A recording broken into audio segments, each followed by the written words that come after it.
আজকে নাকাশিপাড়ার জোনের এ ডিভিশনের খেলা হচ্ছে পারকুল্লা ভার্সেস গলাইদড়ি।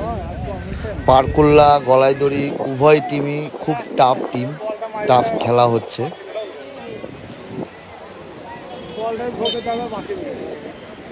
ফার্স্ট হাফ শেষ হয়ে গেছে, ফার্স্ট হাফের রেজাল্ট 0-0। আজকে পারকুল্লার গলাইদড়ি খেলায় একটা জিনিস দেখলাম যে উভয় টিম খুব সুন্দর নিজেদের মধ্যে বোঝাপড়া, পাস খুবই সুন্দর দুটো টিমই। আজকে খেলার ওয়েদারটাও খুব সুন্দর, হালকা মেঘ করেছে, হালকা বৃষ্টি হচ্ছে। আর একটা কথা, ফুটবল বৃষ্টিতেই বেশি ভালো লাগে। তো সেকেন্ড হাফে গলাইদড়ি 1 গোলে হারছে। পারকুল্লা পেনাল্টি পেয়েছে বক্সের ভেতর, গলাইদড়ি স্টপার পেনাল্টি করেছে। পেনাল্টিতে পারকুল্লা 1 গোলে এগিয়ে। এই মুহূর্তে পারকুল্লা 1 গোলে এগিয়ে আছে, গলাইদড়ি 1 গোলে পিছিয়ে আছে।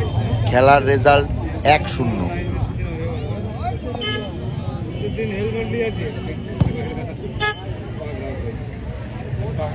আর একটা কথা বলবো, পারকুল্লার হয়ে যে ক্যাপ্টেনশিপ করছে আমাদের চেনা, সবাই নামটা জানো, একটা টাইম ইস্টবেঙ্গল খেলেছে, কলকাতা বড় ক্লাব, তার নাম হচ্ছে সাহেব আলী মণ্ডল।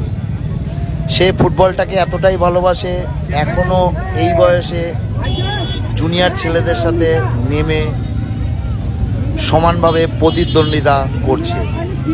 একটা টাইম সাহেবদা কলকাতা মাঠের বর্ষসেরা ফুটবলার হয়েছিল, স্টপার, বর্ষসেরা ডিফেন্ডার।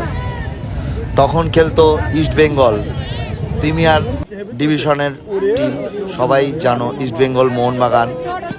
ইস্টবেঙ্গলের হয়ে ফার্স্ট টিমেই খেলতো সাহেব আলী মণ্ডল।